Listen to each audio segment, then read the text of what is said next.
এটা গিরিশচন্দ্র সেন। আপনি কি মনে করেন লোকটা কি জ্ঞানী কম ছিল কোরআনের উপরে? কোরআনের বঙ্গ অনুবাদ করেছে, তাফসিরও লিখেছে। এখানে শামীম ভাই সহ যত অফিসার বলেন, যত আলেম ওলামা আছে, আমি গ্যারান্টি দিলাম পড়া কোরআনের প্রতিটি শব্দের অর্থ আপনার জানা আছে। কথা আপনি বলতে পারবেন না, পারবেন না, কেউ পারবে না। আমি পড়িয়েছিলাম বিশ্ববিদ্যালয়ে থাকাকালীন পুরাটা, কিন্তু আমার মনে নেই। এখন আমার আবার দেখা লাগবে। আপনি চিন্তা করতে পারেন কোরআনের উপরে সেই 5 পাস করার পরে তো এর উপরে আছি আমি। আমার এর উপরে অনার্স মাস্টার্স করা, আমি ডক্টরেটও করব এর উপরেই, আমার কামেলও করা এর উপরে, সারা জীবন চলছে এর উপরে। অথচ আমার এখনো আয়ত্ত হয়নি। কতবার যে পুরা কোরআন শরীফ খতম করেছি আমি জানি, আর আমার আল্লাহ জানে। এরপরও আমার আয়ত্ত নেই। আর তাফসির করতে গেলে যারা লেখে তাফসির জিজ্ঞাসা করেন, এক একটা শব্দের একাধিক অর্থ আপনার জানা থাকা লাগবে, নয়তো আপনি তাফসির করে মেলাতে পারবেন না। দরবা শব্দের অর্থ কোনো জায়গায় মারা, কোনো জায়গায় সফর করা, কোনো জায়গায় দৃষ্টান্ত দেওয়া। এখন যে জায়গায় যে অর্থটা অ্যাপ্রোপ্রিয়েট হবে, খাটবে, ওইটা ওই জায়গায় আপনাকে ব্যবহার করা লাগবে। আপনি মারা অর্থ যদি সফর করার অর্থ করেন, কিয়ামত পর্যন্ত মিলাতে পারবেন? তাহলে এই লোকটা কত বেশি কোরআন পড়েছে আমার চাইতে কোরআন বেশি পড়েছে, বেশি বুঝেছে, বেশি লিখেছে। কিন্তু লোকটা মারা যাওয়ার পরে তাকে কিন্তু আর কবরে দেওয়া হয়নি, জানাজাও হয়নি, পুড়িয়ে ফেলেছে। আপনি নরসিংদী যান, শিবপুরে এখনো পর্যন্ত তার প্রত্যেক ভিটা আছে। কি বুঝলেন এখান থেকে? এই লোকটার সব ছিল কিন্তু মন ছিল না। কারণ হেদায়েত পাওয়ার জন্য একটা মন লাগবে। ওই মন যদি কারো না হয়, আল্লাহ জোর করে হেদায়েত দেবে না। আল্লাহ ইচ্ছা করলে কিন্তু পারে, কিন্তু উনি ইচ্ছা করেন না। স্বাধীনতা আপনাকে দিয়ে দিয়েছে আর পাঠিয়েছে আল্লাহর এই কালামটা, কোরআনে কারীম। এই যে সূর্যটা আলো দেয়, সূর্যের আলো দুনিয়ায় সবাই পায় না? আন্দাজ বলেন কেন? সূর্যের আলো অন্ধ পাবে? অন্ধ যাদের চোখ ভালো নাও পাবে? বলেন। এখন দোষ কি সূর্যের না ওর চোখের? বলেন বলেন। এই দেশে যারা আমরা ইসলামের খাদেম বলে পরিচিত, আমরা সবাই কিন্তু ইসলামেরই খাদেম, কেউ ইসলামের মালিক না। কি ইসলামের মালিক আমরা? ইসলামের খাদেম আমরা। কামলা, লেবার, মনীষ, জন, পাট, যাই বলেন, আমরা খেদমত করে যাচ্ছি। এই দেশে যদি ইসলাম কায়েম হয় তো ভালো, না হলেও আমাদের কোনো লস নেই। আমাদের একটা নির্ধারিত বেতন আছে। ওই বেতনটা কোন দিন আল্লাহ দেবেন? ওয়াবুদ রাব্বাকা হাত্তা ইয়াতিয়াকাল ইয়াকিন। সূরা নাহলের ভেতরে আছে 99 নম্বর আয়াত, 14 নম্বর পারার 6 নম্বর পৃষ্ঠার একেবারে শেষ আয়াত এটা। আল্লাহ পাক বলেন, ইবাদত করতে থাকো ওই দিন পর্যন্ত যতদিন ইয়াকিন না আসে। ইয়াকিন মানে মৃত্যু। যতদিন মরণ না আসবে ততদিন ইবাদত করতে থাকবা। এই জন্য জীবনের শেষ দিন মানে আমি একেবারে যেদিন আজরাইল না দেখবো, এই দিন পর্যন্ত আমার টার্গেট থাকবে কি করি এই জমিনে আল্লাহর বিধান জারি করা যায়। আল্লাহ ছাড়া কারা ইবাদত আমরা রাজি না করতে, যদিও চাপিয়ে দেন ওটা আমরা মানি না। নারী কমিশন যেগুলো চাপিয়ে দিয়েছে, 318 পৃষ্ঠা পুরাটা আমি পড়েছি। এর ভেতরে কোরআনের 10টা আয়াতের বিরুদ্ধে ওরা সরাসরি লিখেছে। আমি পুরাটা পড়েছি, আমি আন্দাজে বলছি না। এই 3 দিনে পুরাটা শেষ করেছি আমি। 10টা আমার এই ছোট মাথায় 10টা ভুল পেয়েছি, শুধু কোরআনের বিরুদ্ধে। আর হাদিসের বিরুদ্ধে তো আছেই। ওরা প্রথমেই ভুল ধরেছে, এই পৃথিবীতে দেহ আমার, সিদ্ধান্ত আমার। এই কথাটা পুরা কোরআন শরীফের সাথে সাংঘর্ষিক। বিশেষ করে সূরা আরাফ 54 নম্বর আয়াতের মাঝের অংশে আছে, আলা লাহুল খালাক ওয়াল আমরু। আল্লাহ বলেন এই জমিন আমার, এখানে সিদ্ধান্ত আমার। আর মহিলারা কি বলতে চায়? যে দেহ আমার, সিদ্ধান্ত আমার। দেহ আপনার হয় কি করে? এ দেহের মালিক আপনি। হালাকা হালাল ইনসানি হাইনুম মিনাদ দাহরি লাম ইয়াকুন শাইআম মাযকুরা। আল্লাহ বলেন, আমির হামজা, এমন একটা সময় কি তোমার জীবনে যায়নি যে উল্লেখ করার মতো তুমি কিছু ছিলে না? আমার এই যে 33 বছর, বলেন তো 34 বছর আগে আমি কি উল্লেখ করার মতো কিছু ছিলাম? বলেন। দেখো আমার হয় কি করে? হ্যাঁ, আমার মা বাবা বিছানায় ছিল, এতটুকু তাদের দায়িত্ব। কোরআনে কারিমে সূরা ওয়াকিয়ার ভেতরে আছে তোমার মা বাবা শুধু বিছানায় ছিল, এ দায়িত্ব শেষ। বাকি ওই বীর্য থেকে শুরু করে পর্যন্ত কোনো দায়িত্ব তোমার মা বাবার আর নেই। পুরাটা আমি আল্লাহ নিজে প্রসেস করেছি। আপনি এখানে যদি কম্পিউটার ভেড়াতেন এটা না দিয়ে, আমি আপনাকে এই স্ক্রিনে দেখাতে পারতাম বাবার স্ফলিঙ্গ দিয়ে দ্রুত গতিতে যে পানিটা বের হয়ে যায়। ফালিয়ানজুরিল ইনসানু মিম্মা খুলিকা মিম্মা দাফিকিন ইয়াখরুজু মিন বাইনিস সুলবি ওয়াত তারাইব। রব্বুল আলামিন বলেন, মানুষকে একটু ভাবে না, চিন্তা করে না যে কি জিনিস দিয়ে তারে বানালাম। বাবার স্ফলিঙ্গ দিয়ে দ্রুত গতিতে বের হয়ে যাওয়া নাপাক পানিটা মায়ের রেহেমের ভেতরে জমা হয়। বিজ্ঞান এখন দেখিয়েছে, এক ফোঁটা পানি যখন বাবার নাপাক পানিটা বের হয়, এটা মায়ের রেহেম পর্যন্ত যেতে যেতে কমপক্ষে 40 কোটি মানুষ হতে পারে। এটা যদি সব আল্লাহ বাঁচিয়ে রাখতো আর মায়ের পেটে যদি ধারণ ক্ষমতা থাকতো, এক ফোঁটা বীর্যে 40 কোটি মানুষ আল্লাহ বানাতে পারে, সে ক্ষমতা ওর ভেতরে আছে। এগুলো যেতে যেতে মায়ের জরায়ুর দেওয়ালের সাথে ধাক্কা লেগে অধিকাংশ গুলো মরে যায়, পড়ে যায়। শেষ পর্যন্ত আমি ওই জায়গায় গিয়ে পৌঁছিয়েছি। আপনি কেন বললেন যে দেহ আমার, সিদ্ধান্ত আমার? ওই জায়গায় 40 কোটির ভেতরে শুধু আমি একা বেঁচেছিলাম, বাকিগুলো কেউ ওখানে যেতে পারেনি। আমাকে যাওয়ার জন্য আমার মা আমার বাবাও সাহায্য করেনি, করেছিল কে? ওই জায়গায় যদি আল্লাহ আমাকে আকর্ষণ করে দিতেন, ওই জায়গা থেকে যদি আমাকে ফেলে জরায়ুর দেওয়ালের সাথে ধাক্কা দিতেন, কোন বাবা আপনার এই মুখ দেখাতো? এই তথ্যটা আছে সূরা নাহালের ভেতরে আছে 14 নম্বর পারা, 14 নম্বর পৃষ্ঠা, 13 নম্বর লাইনের 78 নম্বর আয়াতের মাঝের অংশে আছে, ওয়াজাআলা লাকুমুস সামআ ওয়াল আবসারা ওয়াল আফইদা ইলা আখিরি আয়াত। আল্লাহ পাক বলেন, বাবার এইটা নিয়ে আমি আল্লাহ কমপক্ষে 4টা জিনিস বানাই। 40 দিন 40 দিন 40 দিনের প্রক্রিয়া আছে, 120 দিন লাগে। চুল, রগ, হাড় আর পর্দা, আর মায়ের রেহেমের ভেতরে যে নাপাক পানির থলি আছে, ওইটা দিয়ে আরো 4টা জিনিস বানায়, রক্ত, গোশত, চর্বি আর চামড়া। 4 4 8টা জিনিস যখন এক হয়, তখন ফেরেশতারা বলে, সিদ্ধান্ত চায় আল্লাহ একে কি বানাবো? পূর্ণাঙ্গ মানুষ বানাতে হলে কমপক্ষে 13টা উপাদান লাগে।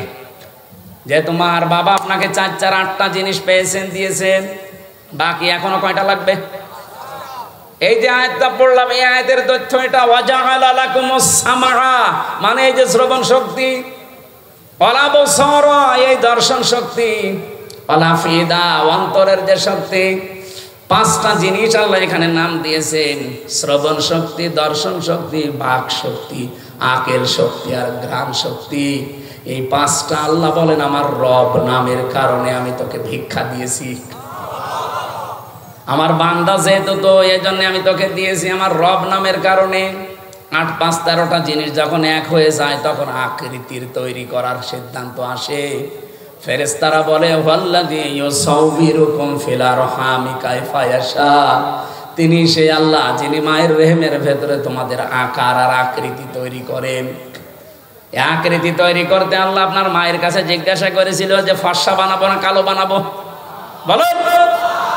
আল্লাহ নিজের সিদ্ধান্তে বানিয়েছেন, এমনকি কাউকে দেখে দেখে বানিয়েছেন তাও না, কাউকে দেখে দেখে আল্লাহ পাক এটা আমাকে আকৃতি দিয়েছেন এমন না। এজন্যে ইন্নী ওয়াজ্জাহতু ওয়াজহিয়া লিল্লাযী ফাতারাস সামাওয়াতি ওয়াল আরদা হানিফা। এই যে সাবধানে মাঝখানে যে শব্দটা ফাতারা, ফাতার মানে তৈরি করা, খলাক মানেও তৈরি করা, সৃষ্টি করা, ফাতারা মানেও তৈরি করা। তৈরি করা প্রায় 33টা আরবি আছে। কেন আল্লাহ ওই 32টা বাদ দিয়ে ফাতারা দিলেন?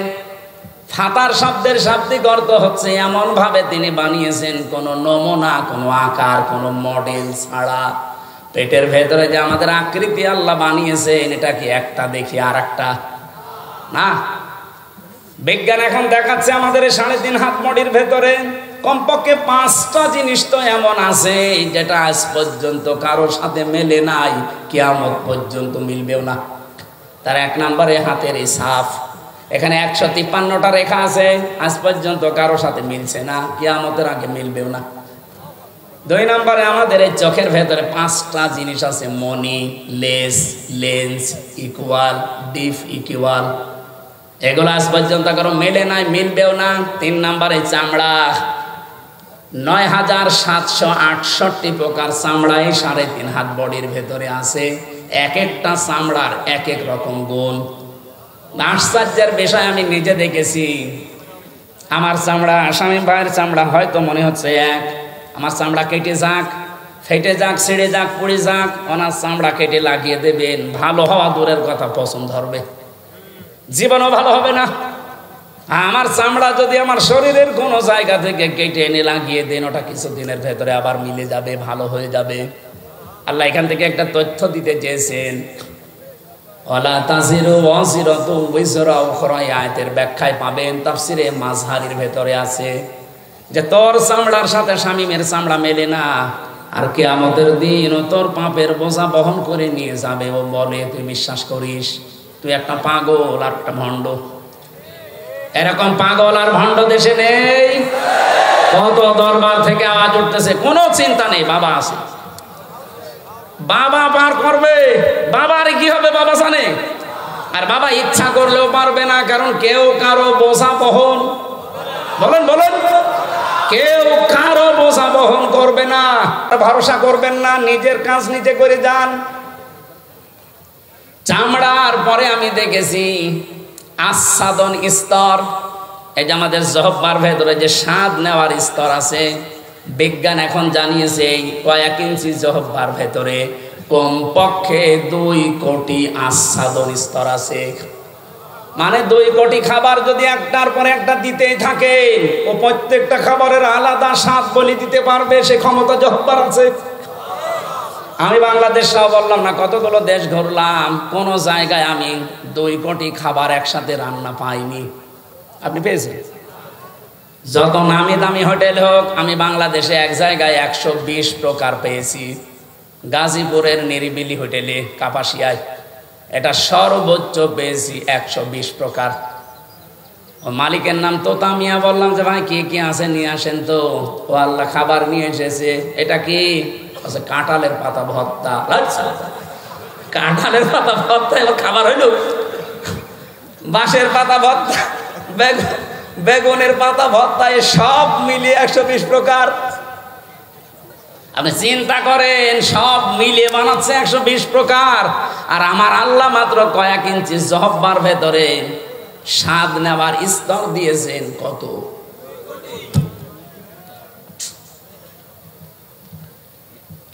এরপরে পেয়েছিলাম এই মাথার ভেতরে 70,000 তার দিয়েছেন আল্লাহ। এই প্রতিটি তার শরীরের বিভিন্ন জায়গায় আমার আল্লাহ সেট করে রেখেছেন। শুধু চামড়া খুলে ডাক্তারের কাছে যে দেখবেন কিভাবে আপনাকে ইঞ্জিনিয়ারিং কায়দায় আল্লাহ বানিয়েছে। আল্লাহ বলেন কোনো অস্তিত্ব ছিল না। আমি 40 দিন করে করে যখন খাবারের উদ্রেক দেখা দিল 6 মাসের ভেতরে, তখন আমি আল্লাহ একটা আকৃতি নিজে তোরে বানিয়ে দিলাম। ছেলে না মেয়ে এটা আমার সিদ্ধান্তে। নাকি কেউ সিদ্ধান্ত দিয়েছে? এটা সিদ্ধান্ত দেওয়ার পরে আস্তে আস্তে মায়ের খাবারের নাপাক রক্তটা আমি আল্লাহ বন্ধ করে দিয়ে নাভির ভেতর দিয়ে, এটা আমি তোর নাভির ভেতরে 5 করে বাঁচিয়ে রাখলাম। আমি ইচ্ছা করলে এই নাপাক রক্ত তোর মুখ দিয়ে দিতে পারতাম। ও হামজা, এই পৃথিবীর ময়দানে তোর মুখটা আমি মায়ের পেটে পর্যন্ত পবিত্র করে রাখলাম, যেন এই মুখটা নাপাক না হয়। অথচ দুনিয়া আসার পরে দেখি তোর এই মুখটা আর পাক থাকে না, নাপাক হয়ে যায়। কত মানুষ সুদের টাকা খায় এই মুখ দিয়ে। না এলাকায় সুদ নেই? এই যে টাকা ছেড়ে রাখে, মাসে মাসে 1000 টাকা দিলে 100 টাকা বেশি দেয়। এটা যারা করছেন জেনে রাখেন আপনি মায়ের সাথে জেনা করছেন। এ কাজে কারা আছেন হাত তোলেন তো। এই ওয়াজ মনে হয় এই এলাকার জন্য না, এই এলাকায় নেই। হ্যালো,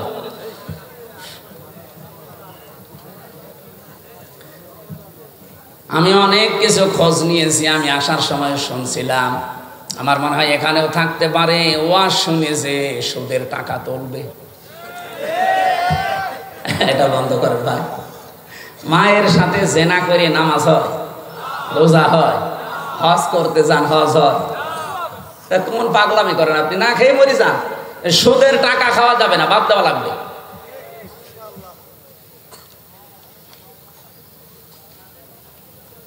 যারা ঘুষ খান, শব্দটা যেহেতু শুনলে বোঝা যাচ্ছে অবৈধভাবে ইনকাম করেছেন আপনি ঘুষের টাকা, এটা হারাম। এই জিনিসটা আপনি মুখ দিয়ে দেবেন, এই জন্য আমার আল্লাহ মুখটা পবিত্র রাখেন নাই। যত নাপাক জিনিস আছে মুখ দিয়ে আজকে থেকে বন্ধ। দরকার আমি এভাবে মরে চলে যাব খবরে, আমি নাপাক কোনো জিনিস আমার মুখ দিয়ে দেব না। এই মুখটা আমার আল্লাহ নিজে মায়ের পেটের ভেতরেও পবিত্র রেখে দিয়েছিলেন। বলেন সুবহানাল্লাহ। আল্লাহু আখরাজাকুম মিন বুতুনি উম্মাহাতিকুম লা তা'লামুনা শাইআ ইলা আখিরি আয়াত। তথ্যগুলো লম্বা করে বলতে গেলে বহু সময় যাবে। যে তোরা যে সিদ্ধান্তগুলো, রায়গুলো দিয়েছে, নীতিমালাগুলো একটাও আমার কোরআনের সাথে মিলছে না। আর কোরআনের সাথে যেটা মেলে না সেটা আমার আল্লাহর পছন্দ। সুতরাং আমরা যখন সিদ্ধান্ত নিচ্ছি আল্লাহ বাদে কারো ইবাদত করব না, সুতরাং দল মত নির্বিশেষে এই দেশে জাতি বর্ণ ধর্ম সবাই আমরা জানাতে চাই কমিশন মানাতোদের কথা রিপোর্ট ও কমিশনই আমরা মানি না। মির্জা ফখরুল ইসলাম আলমগীর উনি পরশুদিন একটা কথা জানিয়েছে যে কমিশনের ভেতরে ইসলামিক স্কলার যারা, এরকম কোন মহিলা যদি ওই 10 জনের ভেতরে 1-2 জন রাখতেন তাহলে এই বিতর্কটা হতো না। তারা আপনার ভুল ধরে দিত যে এই জায়গায় কোরআনের বিরুদ্ধে চলে যাচ্ছে। আপনি একেবারে সব বাবা শাহজালাল সব হালাল করতে গিয়ে সব সমান সমান করে দিলে হবে? নারী পুরুষের সমান অধিকার কিয়ামত পর্যন্ত সম্ভব না। আমি এখানে পুরুষ মানুষ, শুধু আমার নাভি থেকে হাঁটু পর্যন্ত একটা হাফ প্যান্ট পরিয়ে দেন, আমি কুষ্টিয়ায় চলে যেতে পারবো। আমার মতো 33 বছরের একটা যুবতী মেয়েকে আপনি হাফ প্যান্ট পরিয়ে ছেড়ে দেন তো যেতে পারি কিনা বলেন?